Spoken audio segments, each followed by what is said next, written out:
ঠিক আছে? আমি একটা নোট তোমাদের প্রোভাইড করেছি regarding your applications of genetic engineering, RDT. সামান্য একটা ডেফিনেশনে ডিফারেন্স আছে, I make you understand that. So you have to go through that, not the entire note, কিছু কিছু portion. And I'll give you a note on gene therapy.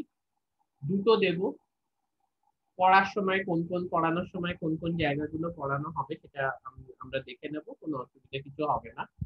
As such, আমি যা দেব সেগুলো যদি তোমরা পড়ো, it's more than enough for you. ঠিক আছে? এবারে একটা খুব স্ট্যান্ডার্ড কোয়েশ্চেন এখানে থাকে, সেটা হচ্ছে স্যার কোন বই পড়বো।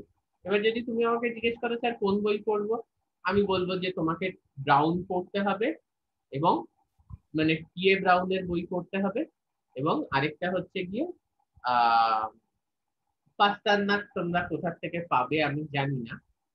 সো প্রিমরোজ, প্রিমরোজ এবং ব্রাউন এই দুটো বই পড়তে হবে। প্রিমরোজ একটু ডিফিকাল্ট বই, ব্রাউন একটু ইজি। বলবে স্যার এগুলো কোত্থেকে পাবো? এই দুটো বইয়ের তো মিলিত দাম হচ্ছে 10,000 টাকা। আমি দেবো, আমি তোমাদের ই ই লাইব্রেরিতে দিয়ে মানে আমার যে ক্লাসরুম আছে সেখানে আমি তোমাদের ইবুক প্রোভাইড করব। ঠিক আছে? এবারে অনেকেরই এই একটা প্রশ্ন থাকবে যে স্যার আমরা পাস কোর্সে পড়ছি, আমাদের জন্য এটা দরকার কি? দেখো, তোমাকে কেউ প্রিমরোজ বা ব্রাউনের মাস্টার হতে বলছে না। তুমি যদি সিম্পল প্রিমরোজ বাদ দাও, প্রিমরোজ দরকার নেই, দুটো বই পড়ার দরকার নেই, একটা বই পড়লেই হবে। তুমি যদি সিম্পল ব্রাউনের বইয়ে রিকম্বিনেন্ট ডিএনএ টেকনোলজি চ্যাপ্টারটা, যে পুরো বইটাই ওটার উপর, খুলে যে পিকচার গুলো দেখো, ফিগার গুলো দেখো, তুমি কিন্তু প্রচুর পড়তে এবং শিখতে পারবে। প্রশ্নটা তোমাদের এখানে থাকতেই পারে যে স্যার তাহলে আমাদের জন্য কিছু বাংলার বই বলুন। আমি বাংলায় নোট প্রোভাইড করার পুরোপুরি চেষ্টা করব, এবং গতবারে যেরকম করেছিলাম এবারে সেরকম করব। অবশ্যই সেটা বইয়ের জেরক্স হবে। হাতে লেখা নোট ট্রাই টু অ্যাভয়েড, কারণ ওগুলোর কোনো অথেন্টিসিটি নেই। ঠিক আছে? আর যারা তোমার খাতা চেক করবে তারা কিন্তু নন অথেন্টিক কোনো জিনিসে তোমাকে নম্বর দেবে না। একটা বই থেকে পড়ো, সেটার একটা অথেন্টিসিটি আছে। এবার প্রশ্ন হচ্ছে যে বই আমি তোমাকে সেটাই সাজেস্ট করতে পারি যে বইটা অ্যাকচুয়ালি একটা অথেন্টিক বই। তুমি যদি বলো স্যার বাংলায় কি কোনো বই নেই, না বাংলায় ওরকম কোনো বই নেই, হয়তো জুলজির কিছু বই আছে, অসীম কুমার চক্রবর্তী, অসীম কুমার চ্যাটার্জি ইত্যাদি, যাতে কিছুটা পোর্শন দেয়া আছে। আদারওয়াইজ যে বইগুলো সেগুলো কোনো অথেন্টিক বই নয়। সেগুলো যদি কোনো অথেন্টিক বই হতো, তাহলে তোমাদের যে সিলেবাসটা ছিল তাতে যে সাজেস্টেড রিডিং সেখানে মেনশন করা হতো। সাজেস্টেড রিডিং এ যে বইগুলো দেয়া আছে সেই বইগুলো কিন্তু অথেন্টিক বই পড়তে হবে। সব বই পড়তে বলছি না, শুধু আমি তোমাদের ব্রাউন প্রিমরোজ দেবো। প্রিমরোজটা চেষ্টা করো না, ব্রাউনের অ্যাটলিস্ট পিক গুলো দেখার, ছবিগুলো দেখার এবং বোঝার চেষ্টা করো, তাহলেই হবে। এছাড়া আমি যে নোটস দেবো সেটা যে যে পোর্শন পড়তে হবে, পড়লে কিন্তু তোমাদের অনেকটাই হয়ে যাবে। তো আমরা ফ্রিকুয়েন্টলি মিট করবো, ডোন্ট ওয়ারি। আমার তো অল্প সিলেবাস, ও হার্ডলি শেষ করতে 10টা ক্লাসও লাগবে না। তো উইকে যদি আমরা দুটো করে ক্লাস করি, 5 সপ্তাহ মানে জুনের মধ্যে শেষ হয়ে যাবে। আমাদের তো আর অগাস্টের আগে পরীক্ষা হচ্ছে না, ফলে অত ভেবে কোনো লাভ নেই। তো উই উইল ডু ইট, এটা কোনো ব্যাপারই নয় কমপ্লিট করাটা। বাট ইয়া, আমরা যদি একটু আনন্দ করে পড়তে পারি, that will be good both for you as well as for me. যে যাই হোক, একটা তোমরা পড়ছো, মানে you have taken up this course, right? তো কিছু তোমরা শিখতে পারলে, that will be nice thing for me, আমার জন্য খুব নাইস। তো today we will have an interactive class. আচ্ছা সঞ্চারী, তুমি একটা স্ক্রিন কি দেখতে পাচ্ছ? Can you see a screen? কোনো স্ক্রিন দেখতে পাচ্ছ কি? বিকজ সঞ্চারীর ভয়েসটা ক্লিয়ার আসছে, সেই জন্য জিজ্ঞেস করছি।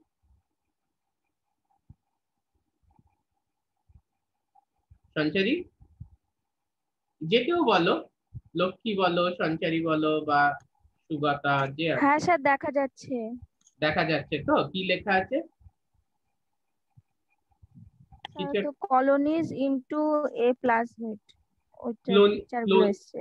Cloning into a plasmid, colonies না, ক্লোনিং ইনটু আ প্লাজমিড। আচ্ছা, এইবারে বুঝতে পেরেছি আমি। এইবারে তোমরা আমাকে জাস্ট এইটুকু বলো তো, এই যে রিকম্বিনেন্ট ডিএনএ টেকনোলজি, এই জিনিসটা বলতে তোমরা কি বোঝো? What is recombinant DNA technology?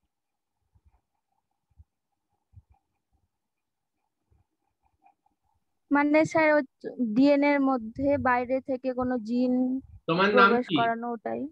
তোমার নাম কি? লক্ষ্মী ভাস্কর। লক্ষ্মী ভাস্কর, ভেরি গুড। তা তোমার ইয়ে কিসের অনার্স আছে কিছুতে নাকি পিসিসি? পিসিসি। আচ্ছা, ভেরি গুড। তো তুমি বলছো যে তোমার কিছু হ্যাঁ বলো বলো, আমি তো ইন্টারাপ্ট করলাম, তোমার বলো। স্যার ওই ডিএনএ এর মধ্যে বাইরে থেকে যখন কোনো জিনকে প্রবেশ করানো হয়, ওটাই DNA technology. Recombinant DNA technology, তাই তো? আচ্ছা, হুম। কিছু আমাকে উদাহরণ দিতে পারবে তুমি, কোথায় এরকম কাজ করানো যায়? হ্যাঁ, কি স্যার? কোনো উদাহরণ, এই যে তুমি বলছো যে এই জিন বাইরে থেকে কোনো জিনকে ডিএনএ এর মধ্যে প্রবেশ করানো হচ্ছে, কেন করানো হবে এবং করিয়ে কি লাভ? মানে ওগুলো নিজেদের কাজে ব্যবহার করানো হবে, মানে যেমন? নিজেদের ইচ্ছা মতো। যেমন? যেমন স্যার জানি না। না, আমি ওই জন্যই তোমাদের জিজ্ঞেস করছি, না জানলে কোনো ব্যাপার না, না জানলে আমি শিখিয়ে দেবো, তার করিয়ে দেবো, এটা কোনো ব্যাপার না। আমি এই জন্যই তোমাদের জিজ্ঞেস করছি যে তোমরা কতটা জানো, সেটা যদি আমি না বুঝি তো আমি পড়াতে পারবো না। কারণ অনার্স যারা পড়ছে আমাদের, তারা দু তিনটে সেমিস্টার পড়েছে, তারা এই ব্যাপারটা একটু বেশি জানে। তো সেটা কিছু ব্যাপার নয়, সেটা আমরা শিখবো। আমার পোর্শনটা খুব ইজি, আমার পোর্শনটা হচ্ছে অ্যাপ্লিকেশন। মানে কিভাবে করা হয়েছে, এই যে এখানে যেটা তুমি দেখতে পাচ্ছ স্ক্রিনে, এই কিভাবে করা হয়েছে আমরা এতটা ইন্টারেস্টেড। আমরা ইন্টারেস্টেড হচ্ছি কেন করা হয়, ঠিক আছে? কিভাবে করা হয়েছে আমরা ইন্টারেস্টেড নই, আমরা ইন্টারেস্টেড হচ্ছি কেন করা হয়, কেন এই জিনিসটা করা হবে। তা এই যে রিকম্বিনেন্ট ডিএনএ টেকনোলজি, শুধু লক্ষ্মী কেন, বাকিরাও যারা আছো বলতে পারে এটা এটা কেন করা হয়। সুগতা, তুমি আছো?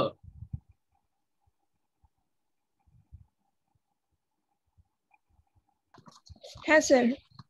তোমার কি অনার্স না পিসিসি? না স্যার, পিসিসি। আচ্ছা, বলো তো এই রিকম্বিনেন্ট ডিএনএ টেকনোলজি কেন ব্যবহার করা হয়? স্যার এটা ঠিকঠাক বলতে পারবো না। হ্যাঁ, কোনো আমরা সবাই জানি, আমরা সবাই জানি, বলতে না পারার কিছু নেই, হয়তো ধরতে পারছি না। আচ্ছা, একটা কথা বলো, তোমরা সবাই বিটি কটনের নাম শুনেছো? বিটি কটন, হ্যাঁ স্যার, শুনেছি। বিটি কটন জিনিসটা কি বলো তো আমাকে? ওই তো এক ধরনের তুলো, মানে উন্নত মানের। হ্যাঁ, উন্নত মানের তুলো। কেন সেটা উন্নত মানের কেন বলছি আমরা? উন্নত মানের কথাটা কেন বলছি? কি কি করা হয়েছে যার জন্য মান উন্নত হয়েছে?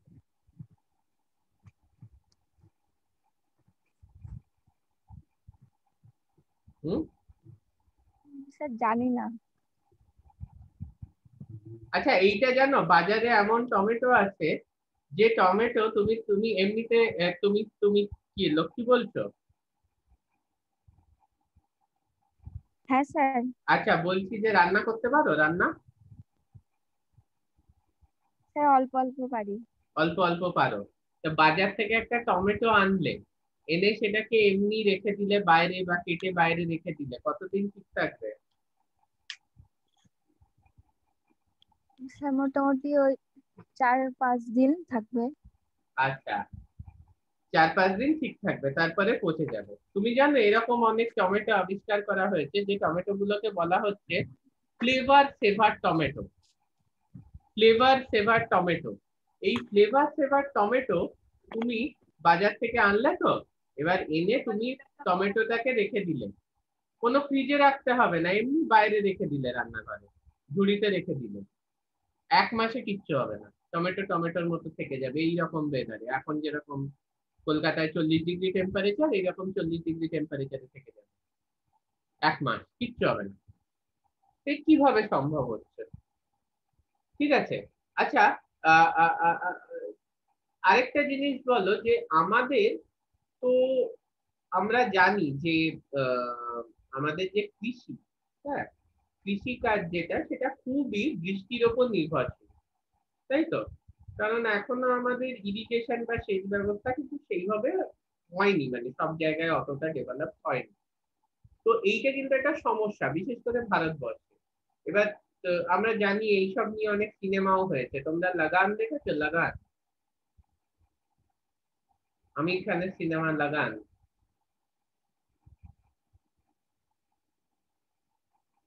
কেউ দেখোনি? সে কি কথা! হ্যাঁ স্যার দেখেছি স্যার, ক্রিকেট খেলা আছে স্যার। ক্রিকেট খেলা আছে, ভেরি গুড। ক্রিকেটটা কেন খেললো? ওখানে দেখেছি স্যার, ফসলে কি সমস্যা হচ্ছিল? কারণ স্যার ওখানে বৃষ্টির জন্য, যদি স্যার বৃষ্টি হচ্ছিল না সেজন্য, যদি বৃষ্টি যদি খেলার জন্য স্যার, যদি মানে সে ব্রিটিশ সরকাররা স্যার কর আদায় করছিল স্যার ভারতীয়দের কাছ থেকে। হ্যাঁ, কিন্তু বৃষ্টি হচ্ছে বৃষ্টির না, হয়নি ফলে বলে ফসল ফলাতে পারেনি, সেজন্য ফসল কর ফলাতে দিতে পারেনি। পারেনি। ঠিক আছে, এবারে এই সমস্যাটা কম বেশি, ফসল হচ্ছে না। হ্যাঁ হ্যাঁ কম বেশি, কিন্তু আজকে আমাদের 2021 সালেও যে একেবারে ভারতবর্ষে নেই তা নয়। এখনো সেচ ব্যবস্থা একেবারে গ্রামের দিকে অত উন্নত মানের হয়নি যে একেবারে বৃষ্টি না হলে দারুণ ফসল চলে যাবে। তার কারণ হচ্ছে যে একটা ইলেকট্রিসিটি, এটা একটা খুব খুব খুব সমস্যা। বিশেষ করে আমরা হয়তো অতটা বুঝতে পারি না, কারণ এই দিক থেকে পশ্চিমবঙ্গ অনেকটাই উন্নত রাজ্য। কিন্তু এরকম অনেক রাজ্য আছে, মধ্যপ্রদেশ কিংবা ওই যে ছত্তিশগড় কিংবা বিদর্ভা, ওই যে জায়গাগুলো, বাস্তার, বিদর্ভা, এই যে জায়গাগুলো, তেলেঙ্গানার কিছু জায়গা, যেখানে অসম্ভব ড্রাই জায়গা এবং ইলেকট্রিসিটি খুব নামই নেই, এত আন্ডার ডেভেলপ। এইসব জায়গায় কিন্তু এখনো বৃষ্টি না হলে ফসল কিন্তু হওয়া খুব ডিফিকাল্ট, কারণ ফসলটা পুরোপুরি বৃষ্টির ওপর নির্ভরশীল। তাহলে একটা যেটা আমি লক্ষ্মীকে বললাম যে 1 মাস টমেটো রেখে দেবো, হ্যাঁ ঝুড়িতে, কিন্তু সেই টমেটোয় কোনো পচন ধরবে না। তারপর হচ্ছে যে এই রকম কিন্তু আবিষ্কৃত হয়েছে, হ্যাঁ ধান এবং গমের, এই ধরনের ধান বা গম, এখানে মানে মিনিমাম বৃষ্টি বা মিনিমাম জলে তারা কিন্তু পুরোপুরি প্রপার গ্রোথ দেখাবে, মানে ফসল কিন্তু পুরোপুরি ফলবে। ওই লাগানের মতো কিন্তু অবস্থা হবে না যে বৃষ্টি হয়নি বলে ফসল ফলছে না। আমার যদি অন্য কোনো সেচ ব্যবস্থা নাও থাকে, তাহলেও কিন্তু বৃষ্টির অভাবে আমার ফসল কিন্তু ঠিকঠাক ফলবে। এই ধরনের, মানে এগুলোকে বলে গিয়ে হচ্ছে ড্রাউট রেজিস্ট্যান্ট ভ্যারাইটি। ওটাকে যেমনি আমরা বলছিলাম ফ্লেভার সেভার টমেটো। দেখো কথাটার মধ্যেই কিন্তু কাজটা লুকিয়ে আছে। কিরকম ভাবে না, ফ্লেভার সেভার টমেটো। ফ্লেভার মানে হচ্ছে, ফ্লেভার মানে কি, স্বাদ। সেভার মানে সেভ হয়ে থাকবে, বেঁচে থাকবে। টমেটো মানে তুমি যদি এমনিও রেখে দাও, তাহলে শেলফ লাইফ। শেলফ লাইফ কথাটার মানে কিছুই না, এমনি রান্নাঘরে ঝুলিতে রেখে দিলে বহুদিন ওটা জীবিত থাকবে বা ওটায় পচন ধরবে না। হ্যাঁ, এবং ওটার স্বাদ কিন্তু একেবারে অক্ষত থাকবে। তা এই ধরনের টমেটোকে বলা হচ্ছে গিয়ে ফ্লেভার সেভার টমেটো। ঠিক আছে, এবং এই ধরনের টমেটো, ফ্লেভার সেভার টমেটো, আমরা কিন্তু এই রিকম্বিনেন্ট ডিএনএ টেকনোলজির মাধ্যমে তৈরি করতে পারি। আর কি তৈরি করা যেতে পারে না, যেখানে আমার আমার সেচ ব্যবস্থা ভালো নয়, বৃষ্টিও অত রেগুলারলি হয় না, সেই সব জায়গায় ফলনের জন্য কিন্তু আলাদা ভ্যারাইটি আছে। হ্যাঁ, ধান গম এসবের আলাদা ভ্যারাইটি আছে। এমনি আমরা জানি, তোমাদের প্রত্যেকেরই আমাদের এইটা আইডিয়া আছে যে ধান চাষে কিন্তু অনেক জল লাগে। লাগে তো ধান চাষে অনেক জল। হ্যাঁ স্যার। হ্যাঁ, পশ্চিমবঙ্গে ধান চাষ ভালো হয় হ্যাঁ কারণ স্যার লাগে। হ্যাঁ পশ্চিমবঙ্গে ধান চাষ ভালো হয় কারণ পশ্চিমবঙ্গে অনেক বৃষ্টি হয়। একবার বৃষ্টি শুরু হলে প্রচুর পশ্চিমবঙ্গে বৃষ্টি হয় এবং এই জন্য পশ্চিমবঙ্গে কিন্তু ধান চাষ ভালো হয়। তো এইবারে এরকম অনেক জায়গা আছে, এরকম তো নয় যে ধান পশ্চিমবঙ্গের মানুষ খায় আর কোথাও খায় না। আমাদের তো ভারতবর্ষে মোটামুটি যদি আমরা দক্ষিণ ভারতেও দেখি, সেখানেও দুপুর বা স্টেপল খাবারই হচ্ছে গিয়ে, মানে আমাদের চাল যেটা আমরা খাই সেটা দিয়ে ধোসা বানিয়ে খাক, ইডলি বানিয়ে খাক, বা আমরা ভাত খাই, যাই হোক। তো এইবার যেটা ব্যাপার হচ্ছে যে এইখানে ব্যবহৃত হচ্ছে গিয়ে আমাদের drought resistant variety. Drought resistant variety মানে কিছুই না, খরা, খরাকে প্রতিরোধ করতে পারে এমন ধরনের গম বা এমন ধরনের। কিভাবে তৈরি করা হয়েছে না, এটা তৈরি করা হয়েছে গিয়ে হচ্ছে তোমার রিকম্বিনেন্ট ডিএনএ টেকনোলজি। ঠিক আছে, এইবারে হচ্ছে বিটি কটন, এক ধরনের বলছে উন্নত মানের তুলো। কিন্তু আমি এখানে বলবো যে না, এই কথাটা ঠিক নয়। তুলোটার মান কিন্তু উন্নত নয়, নর্মাল যে তুলো সেই ধরনেরই তুলো। তাহলে কি উন্নত?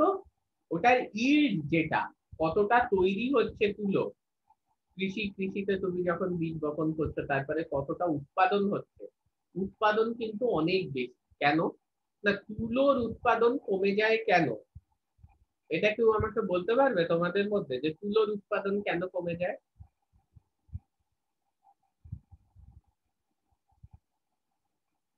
কোনো আইডিয়া?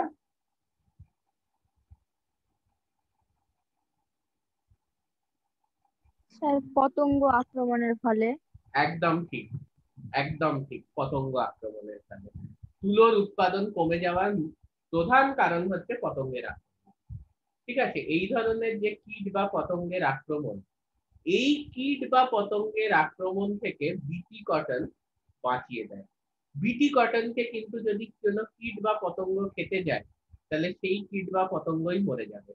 এবার দুটো খেতে যাচ্ছে মরে যাচ্ছে, চারটে খেতে যাচ্ছে মরে যাচ্ছে, তারপর কিন্তু সেই কীট বা পতঙ্গ সেই জাতির কীট বা পতঙ্গ আর কিন্তু খেতেই যাবে না। তাহলে কি হবে? কোনো কীট বা পতঙ্গর আক্রমণ হবে না, কারণ আক্রমণ যেই কীট বা পতঙ্গ করতে যাচ্ছে সে কিন্তু মরে যাচ্ছে। পোকামাকড় যাই ওটাকে খেতে যাচ্ছে কিন্তু মরে যাচ্ছে। তাহলে কি আর পোকামাকড় আক্রমণ করবে না? তাহলে অবশ্যই উৎপাদন বেশি হবে। কিভাবে হবে সেটা আমরা দেখবো। তাহলে দেখো, এই যে জিনিসগুলো, এগুলোই কিন্তু সব হচ্ছে গিয়ে রিকম্বিনেন্ট ডিএনএ টেকনোলজি। ঠিক আছে, সব হচ্ছে গিয়ে রিকম্বিনেন্ট ডিএনএ টেকনোলজির সাহায্যে এই যে সব জিনিসগুলো, এগুলো কিন্তু আমাদের তৈরি হচ্ছে। বোঝা যাচ্ছে? এইবারে এর অনেক সাইড এফেক্টও আছে। ঠিক আছে, কেন আমি বললাম যে উন্নত মান, এই কথাটা আমি বলবো না, তার কারণ হচ্ছে এই যে বিটি কটন, এটাকে বলে জেনেটিক্যালি মডিফাইড ক্রপ বা জিএমও, জেনেটিক্যালি মডিফাইড অর্গানিজম। এই নিয়ে অনেক কিন্তু রাজনৈতিক বিতর্ক আছে এবং মানুষের মধ্যেও বিতর্ক আছে। মানুষের মধ্যে বিতর্কটা কিরকম, যে কেন মরে যাচ্ছে, এটা আমাদের তো ভাবতে হবে। যে এইটা ধরো যে কীট বা পতঙ্গ খেতে যাচ্ছে ওই ওই ওই ওই তুলোটাকে, সে কেন মরে যাচ্ছে? কোনো আইডিয়া? কেন মরে যাচ্ছে, কেন মরতে পারে?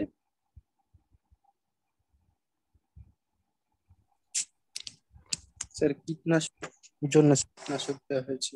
না, কোনো কীটনাশক ব্যবহার করতে হবে না, ও নিজের মধ্যেই একটা টক্সিন তৈরি করছে।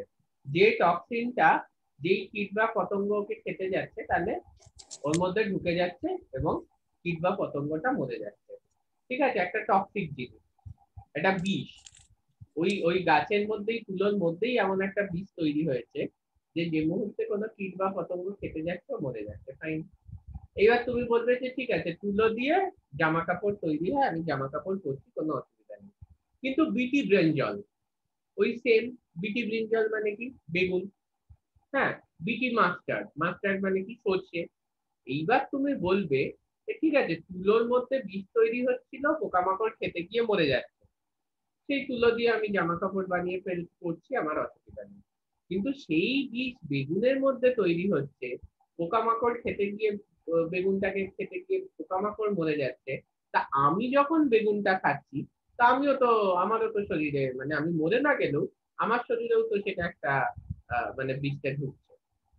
বা আমি যে সর্ষে খাচ্ছি, আমি সর্ষের থেকে তেল খাচ্ছি, বা রান্নায় সর্ষে দিচ্ছি, দিয়ে খাচ্ছি, সর্ষে বাটা খাচ্ছি।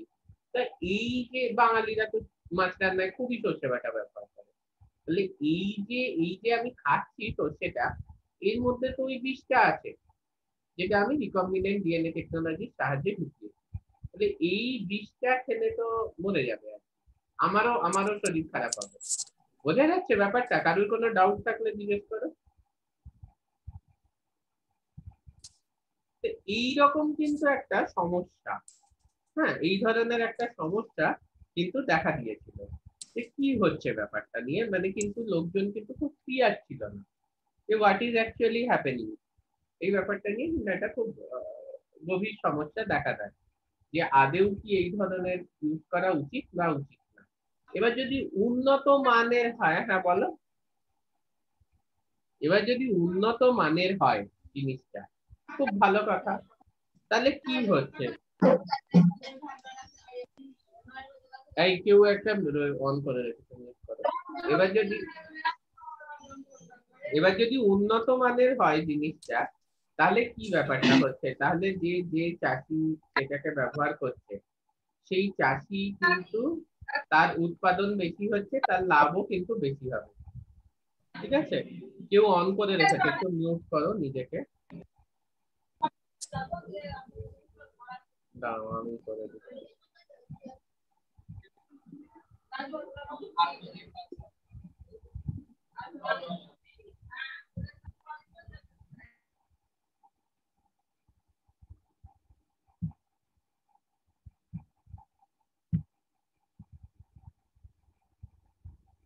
আচ্ছা, যাই হোক, আমার গলা শোনা যাচ্ছে তো? হ্যাঁ স্যার। আচ্ছা ঠিক আছে, ওইটা ইয়ে করে রেখেছিল। ওই স্ক্রিনটা দেখা যাচ্ছে আবার, ক্লোনিং ইনটু আ প্লাজমিডে?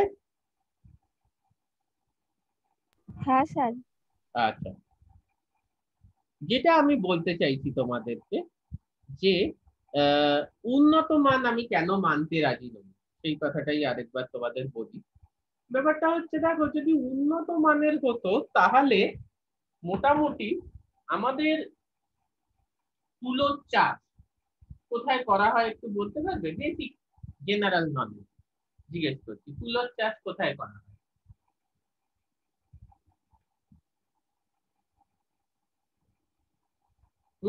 কোন জায়গায় ভারতবর্ষে তুলোর চাষ কোথায় হয়? ব্ল্যাক সয়েলে হয় তো, কালো মাটিতে?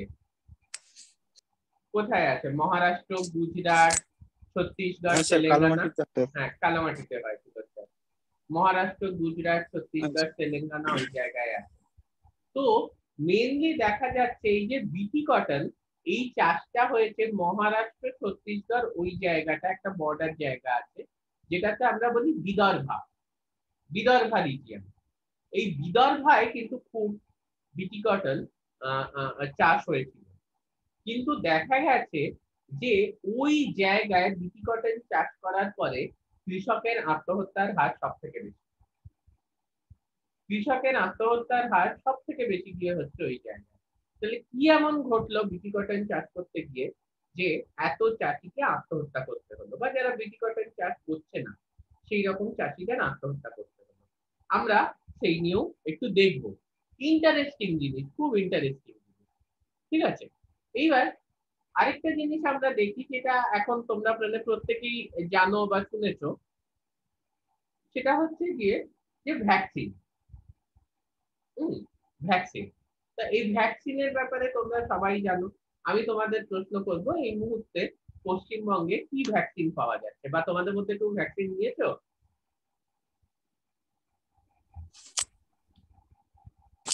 না স্যার, স্যার আচ্ছা, যাই হোক, ক্লিয়ার হয়নি, কিন্তু ও বললো নেয়নি, এইটুকু বোঝা গেছে। যাই হোক, কি দু ধরনের ভ্যাকসিন পাওয়া যাচ্ছে কে বলবে আমার? স্যার কোভিশিল্ড আর কোভ্যাক্সিন। তোমার নাম কি? সুগতা। কোভ্যাক্সিন পাওয়া। হ্যাঁ, কোভিশিল্ড আর কোভ্যাক্সিন। এবারে এই দুটো ভ্যাকসিনের মধ্যে পার্থক্য কি আমাকে একটু বলতে পারবে? কোভিশিল্ড আর কোভ্যাক্সিন, এই দুটো ভ্যাকসিনের মধ্যে পার্থক্য কি? বা তোমাকে যদি আমি জিজ্ঞেস করি কোভিশিল্ড আর কোভ্যাক্সিন এর মধ্যে কোন ভ্যাকসিনটা রিকম্বিনেন্ট ডিএনএ টেকনোলজির সাহায্যে বানানো, বা দুটো ভ্যাকসিনের পার্থক্য কি বলতে পারবে?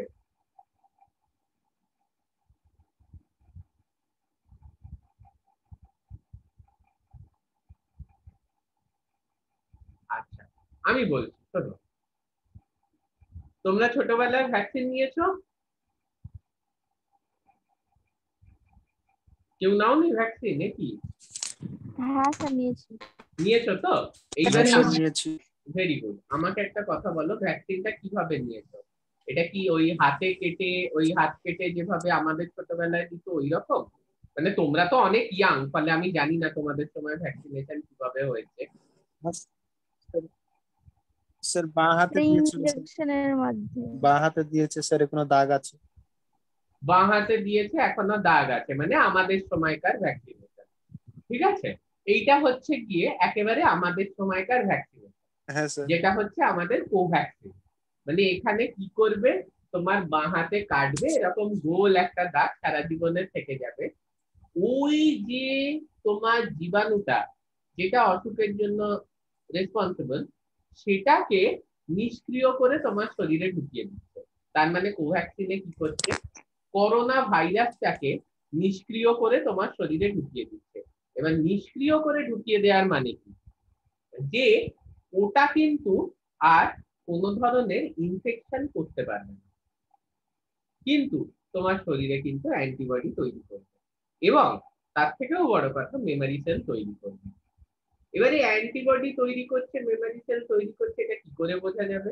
তার কারণ একটু মনে করে দেখো, যখন ভ্যাকসিনটা নিয়েছিলে তার 1-2 দিন কিন্তু জ্বর ছিল, তাই তো? জ্বর, গায়ে ব্যথা ইত্যাদি ছিল, থাকবে। তোমার যদি ইমিউন রেসপন্স হয় থাকবে। এইবারে আমি যখন কোভিশিল্ড নিলাম, ওই তখনও কিন্তু কোভিশিল্ডটা নেওয়ার পরে রীতিমতো একদিন, মানে দুটো ডোজই আমি নিয়েছি, বিশেষ করে প্রথম ডোজের পর রীতিমতো 1.5 দিন তো মারাত্মক গায়ে ব্যথা জ্বর ছিল। আমি তো ফোনও করলাম স্বাস্থ্য স্যার সেবায়। আমার গ্রামে দুজন নিল, দুজন। হ্যাঁ, তোমাদের? স্যার আমাদের গ্রামে দুজন নিয়েছিল, হ্যাঁ, স্যার দুজনই 1 ঘন্টা পর মারা গেছিল কোভ্যাক্সিন। মারা গেছে কোভ্যাক্সিন নিয়ে? হ্যাঁ স্যার মারা গেছে কোভ্যাক্সিন। কি বাবা! স্যার একজন স্যার মানে স্যার শরীরে এমনি জ্বর ছিল, দুর্বল ছিল স্যার, বলতে হ্যাঁ, পারছি না স্যার কি হয়েছে, কিন্তু দুজন হ্যাঁ, নিয়েছে আমাদের গ্রামে, হ্যাঁ, দুজনই মারা গেছে 1 ঘন্টার পর, ভ্যাকসিন নেওয়ার পর 1 ঘন্টা পর মারা গেছে। হ্যাঁ। এবারে দেখো, স্যার এরকম আমিও শুনেছি কয়েক জায়গায় মারা গিয়েছে। হ্যাঁ অবশ্যই এরকম অনেক আর শোনা আমাদের গেছে। এদিকে প্রায় অনেকজনই মারা গেছে। হ্যাঁ, এইবারে আমি তোমাদের বলছি ব্যাপারটা হচ্ছে কেন এটা হচ্ছে। কোভ্যাক্সিনটা কি, এটা এর থেকে দুঃখের খবর তো কিছু হয় না। প্রথম কথা হচ্ছে যে এরা এরা ভ্যাকসিন দেয়, এরা টেস্ট করে না প্রপারলি।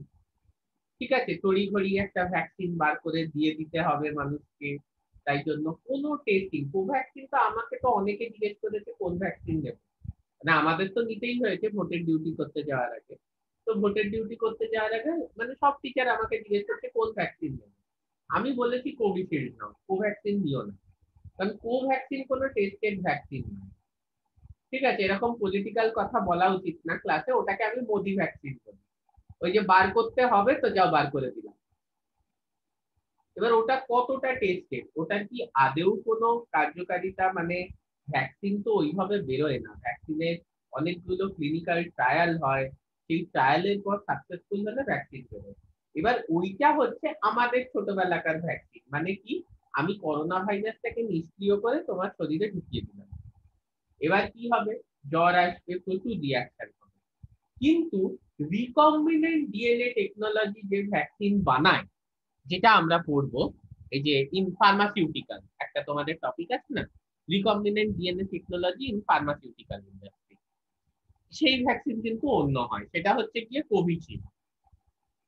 কেন? ওইখানে কিন্তু তোমার পুরো যে জীবাণু, পুরো জীবাণুটাকে নিষ্ক্রিয় করে ঢোকায় না, জীবাণু শুধু একটা প্রোটিন ঢোকায়। এই জীবাণুর প্রোটিনটা তোমার শরীরে যায়, গিয়ে অ্যান্টিবডি তৈরি করে এবং মেমোরি সেল তৈরি করে। তাহলে কি হবে, এই যে মারা যাওয়ার যে ব্যাপারটা, এটার সম্ভাবনাটা কিন্তু অনেক কমে যাবে। কেন? তোমার একটি নিষ্ক্রিয় জীবাণু শরীরের মধ্যে ঢুকে সক্রিয় হয়ে তোমাকে কিন্তু মেরে ফেলতে পারে। কিন্তু রিকম্বিনেন্ট ভ্যাকসিন কি বলে, রিকম্বিনেন্ট ভ্যাকসিন বলে গিয়ে হচ্ছে যে না, আমি কোনো গোটা জীবাণুকে নিষ্ক্রিয় করে ঢোকাবো না, আমি জীবাণুর একটি প্রোটিন ঢুকিয়ে দেবো, সেটাই কাজ করবে। সেটা শরীরে ঢোকার পরে কি হবে, যে তোমার শরীরের মধ্যে অ্যান্টিবডি তৈরি হবে, এবং সেই অ্যান্টিবডি এবং মেমোরি সেলগুলো, বিশেষ করে মেমোরি সেলগুলো যেগুলো অ্যান্টিবডি তো ইয়ে হয়ে যাবে, সেই মেমোরি সেলগুলো কিন্তু ভবিষ্যতে তোমাকে প্রোটেক্ট করবে। এইটা এইটা হচ্ছে গিয়ে ভ্যাকসিনেশনের একটা মূল উদ্দেশ্য।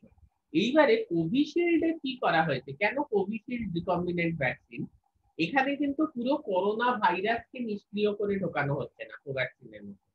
এখানে করোনা ভাইরাসের একটা প্রোটিন নেওয়া হচ্ছে, যেটাকে স্পাইক প্রোটিন বলে। মানে এরকম স্পাইক পোক, যেরকম এরকম সাইকেলের ইয়ের মতো থাকে না, এরকম দাঁড় দাঁড় দাঁড় দাঁড় দাঁড় দাঁড় চারদিকে থাকে, ওই একটা প্রোটিনকে কিন্তু একটা অ্যাডিনো ভাইরাসের মধ্যে রিকম্বিনেন্টলি ওরা ঢুকিয়ে দিচ্ছে, দিয়ে সেইটা এক্সপ্রেস করছে শরীরের মধ্যে। এইটা আমি এইভাবে বলি যে আমি ছোটবেলায় যে ভ্যাকসিন নিয়েছি, এই যে একটি ছেলে সেও বললো যে বাঁ হাতে পুরো দাগ আছে, বাঁ হাতটা কেটে ওখানে ঢোকানো হয়েছে, আমাদেরও আছে। এবার এই জিনিসটা কিন্তু এখন হয় না। আমার ভাইজি যখন ভ্যাকসিন নিয়েছে, আমার ভাইজির এখন ৬-৭ বছর বয়স, তো তখন কিন্তু আজ থেকে বছর ৪-৫ আগে ওদের ভ্যাকসিন কিন্তু কমপ্লিটলি অন্যরকম ভ্যাকসিন। মানে একটা ইনজেকশন দিয়ে ২-৩টে অসুখের এগেনস্টে ভ্যাকসিন ঢুকিয়ে দিচ্ছে। কি ঢোকাচ্ছে না, ওখানে কিন্তু কোনো নিষ্ক্রিয় জীবাণু ঢোকাচ্ছে না, ওখানে ঢোকাচ্ছে গিয়ে হচ্ছে যে তোমার ওই জীবাণুর কোনো একটা প্রোটিনকে রিকম্বিনেন্টলি ক্লোন করে ঢুকিয়ে দিচ্ছে। এই ছবিটা আমি তোমাদের বোঝাতাম, কিন্তু তোমাদের এগুলো তো অন্য ম্যাডামরা পড়াবেন, আমিও বোঝাবো তোমাদের, অসুবিধা নেই। তাতে কি হচ্ছে, তাতে আমাদের ছোটবেলায় যে ওই রকম ৩ দিন ধরে জ্বর, গায়ে ব্যথা, অনেক সময় দাগ দাগ দাগ দাগ হয়ে যাচ্ছে, ওইসব ব্যাপার এখন আর হয়ই না। এখানেও কে একজন বললো না যে ইয়ে নিয়েছি, ইনজেকশন নিয়েছি, তো সে তুমি তার মানে কিন্তু তুমি রিকম্বিনেন্ট ভ্যাকসিন নিয়েছো। হ্যাঁ, তুমি ওই আমাদের ছোটবেলার ভ্যাকসিন কিন্তু নাওনি, যে সে একজন লোক আসতো, এসে ওরকম ভাবে কাটতো হাতটাকে, দিয়ে ঢোকাতো, মারাত্মক ব্যথা হতো, ওই জিনিসটা হয়নি। কে বললো ইনজেকশন নিয়েছে একজন? লক্ষ্মী বা সুগতা কেউ একটা বললো। হ্যাঁ স্যার, আমি বললাম।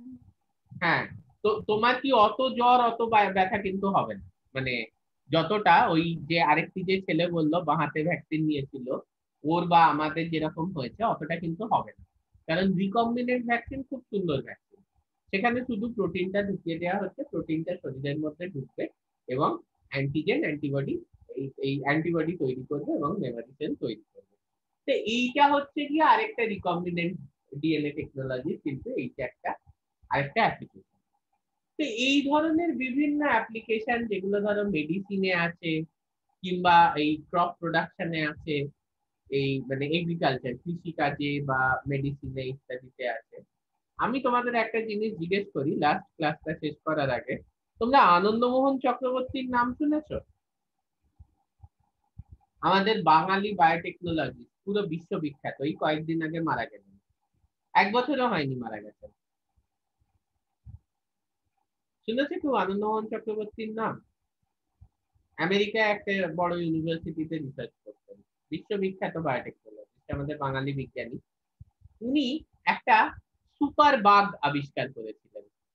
সুপার বাগটা কি জিনিস? কিছুই না, ওটা একটা ব্যাকটেরিয়া, সিউডোমোনাস পিউটিডা। এই সিউডোমোনাস পিউটিডা ব্যাকটেরিয়ার মধ্যে উনি কি করেন, উনি রিকম্বিনেন্ট ডিএনএ টেকনোলজি বা আরডিপির সাহায্যে একটা জিন ঢুকিয়ে দেন। এবার কি হয় আমাকে একটু বলো তো, যে সমুদ্রে যখন অয়েল ট্যাঙ্কার উল্টে যায়, হ্যাঁ মানে তেল নিয়ে যে জাহাজগুলো যায়, সেগুলো যখন সমুদ্রে উল্টে যায় তখন কি সমস্যা দেখা দেয় বলতে পারবে? স্যার কি বললেন আরেকবার স্যার?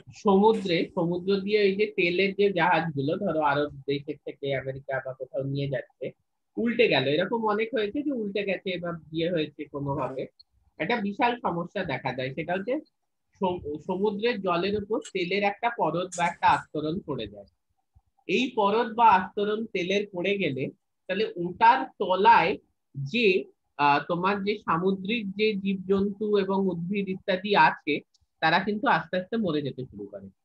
কারণ ওই তেলের মধ্যে দিয়ে তোমার অক্সিজেন ঢুকতে পারে না, সূর্যের আলো যেতে পারে না সেভাবে, যার জন্য সামুদ্রিক যে যে জীবজন্তু উদ্ভিদ যা আছে সেগুলো কিন্তু মরে যেতে শুরু করে। এইবার ব্যাপারটা হচ্ছে যে এই আনন্দমোহন চক্রবর্তী ইনি ভাবলেন আমি এমন ব্যাকটেরিয়া আবিষ্কার করব যে ব্যাকটেরিয়া কি করবে, ওই তেলগুলোকে খেয়ে ফেলবে। কারণ জলের থেকে কিন্তু আদারওয়াইজ তেল আলাদা করা খুব ডিফিকাল্ট।